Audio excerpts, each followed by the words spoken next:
Japan में एक फकीर था बोकोजू। उस फकीर से मिलने एक यूनिवर्सिटी का प्रोफेसर आया। वो यूनिवर्सिटी का प्रोफेसर बहुत बड़ा ज्ञानी था, बहुत शब्द थे उसके पास, बहुत शास्त्र उसने जाने थे। वो फकीर बोकोजू के झोपड़े पर गया, थका मांदा, रास्ते की धूप में उसके चेहरे पे पसीना बह रहा है। वो गया भीतर, उसने बोकोजू को नमस्कार किया और माथे का पसीना पहुंचा और कहा कि मैं ये जानने आया हूं कि सत्य क्या है। बोकोजू ने कहा, सत्य क्या है ये जानने यहां आने की क्या जरूरत थी? अगर सत्य होगा तो तुम्हारे घर में भी होगा, और नहीं होगा तो कहीं भी नहीं होगा। यहां किस लिए आए हो? सत्य का मैंने कोई ठेका ले रखा है? सत्य अगर होगा तो वहां भी होगा जहां से तुम आ रहे हो, और अगर वहां नहीं है और वहां तुम्हें दिखाई नहीं पड़ा तो यहां तुम्हें कैसे दिखाई पड़ सकता है? एक अंधा आदमी अपने घर से बाहर निकले और 1000 मील चल के किसी दूसरे के घर में जाए और कहे कि रोशनी कहां है, तो वह आदमी कहेगा, पागल, अगर आंखें थी तो रोशनी वहां भी थी जहां से तुम आ रहे हो, और अगर आंखें नहीं है तो तुम दुनिया भर में घूमते रहो, रोशनी कहीं भी नहीं है। रोशनी वहां होती है जहां आंखें होती हैं, और जहां आंखें नहीं होती वहां रोशनी नहीं होती, तुम कहीं भी चले जाओ। उस फकीर ने कहा कि तुम्हें सत्य दिखाई पड़ता है? अगर दिखाई पड़ता होता तो वहीं दिखाई पड़ जाता, यहां आने की क्या जरूरत थी? तुम यहां तक आए, इससे पता चलता है कि तुम अंधे आदमी हो, तुम्हें सत्य दिखाई नहीं पड़ता। और इसलिए मैं भी क्या कर सकता हूं? एक ही बात कह सकता हूं कि कहीं ऐसा तो नहीं है कि तुम्हारे ज्ञान ने तुम्हें अंधा बना दिया हो। तुम बहुत जानते हो, कहीं यही खतरा तो नहीं है? क्योंकि बहुत जानने वाले लोग बहुत खतरनाक होते हैं। जिन्हें भी ये ख्याल पैदा हो जाता है कि हम बहुत जानते हैं, वो बहुत खतरनाक हो जाते हैं, क्योंकि बहुत जानने से बड़ा अज्ञान दुनिया में दूसरा नहीं है। क्योंकि जिन्हें ज्ञान पैदा होता है वो तो उन लोगों को पैदा होता है जो कहते हैं कि हम जानते ही नहीं, जानने का भ्रम ही छोड़ देते। बोकोजू ने कहा कि मुझे ऐसा मालूम पड़ता है तेरी खोपड़ी शब्दों से बहुत भर गई है और इसलिए तुझे कुछ भी दिखाई नहीं पड़ रहा।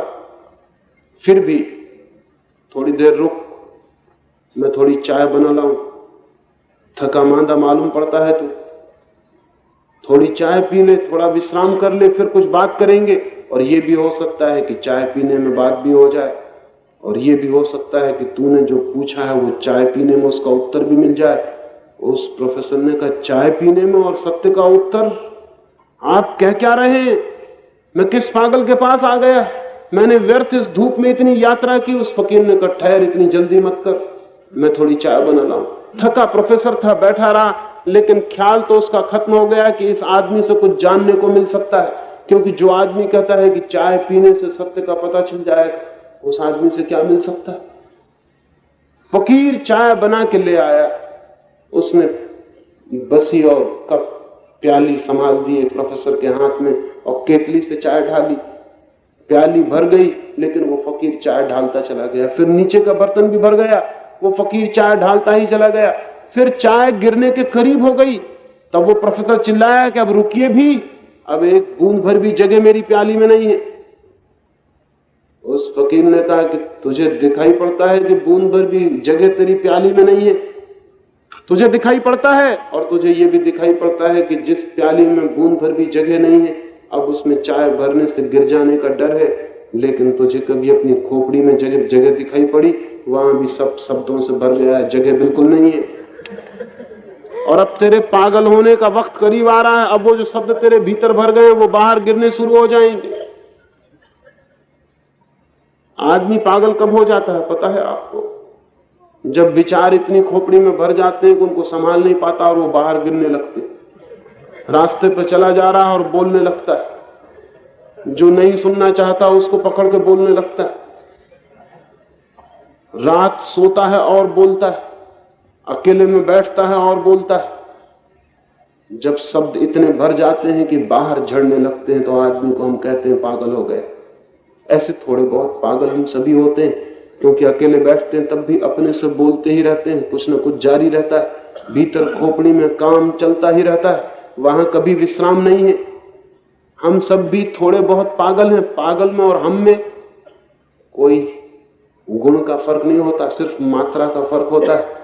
थोड़ी मात्रा बढ़ जाए और हम भी पागल हो जाएं। कभी अकेले कोने में बैठ जाएं, जाके 10 मिनट आंख बंद कर लें और दरवाजा लगा लेना, भीतर से ताला बंद कर लेना, और एक कागज पर अपने मन में जो भी चलता हो उसको लिखना 10 मिनट तक ईमानदारी से, वही जो चलता हो।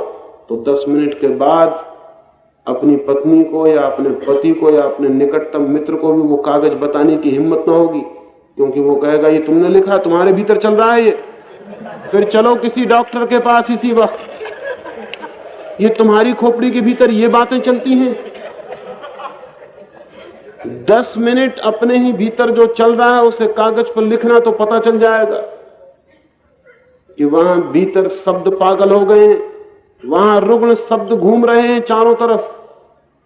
किसी तरह अपने को संभाल के हम काम चला रहे हैं, हम सब पागल हैं, संभले हुए पागल, अपने को संभाले हुए हैं और अपने पर कब्जा किए हुए हैं। वो जो भीतर है अगर जोर से बाहर निकला है, किसी आदमी को शराब पिला दे और फिर देखें कि वो आदमी क्या बातें करना शुरू कर देता है। अभी जब तक शराब नहीं पी थी तब तक राम भजन कर रहा था, शराब पीते ही गाली बकना शुरू कर देता। शराब क्या भजन को गाली में बदल सकती है? ऐसी कोई कीमिया शराब में है? शराब में कोई ऐसी केमिस्ट्री है कि भजन को गाली बना दे? शराब कुछ भी नहीं कर सकती। शराब सिर्फ एक काम कर सकती है कि जब तक वो आदमी शराब नहीं पिए हुए था, गालियां उसके भीतर चल रही थी, भजन ऊपर से कह रहा था, अपने को संभाले हुए था। शराब ने वो संभालना खत्म कर दिया, हाथ पैर ढीले हो गए, अब वो ताकत नहीं रही संभालने की, तो जो असलियत थी भीतर से वो बाहर आनी शुरू हो गई। सज्जन आदमी भी भीतर सज्जन नहीं है।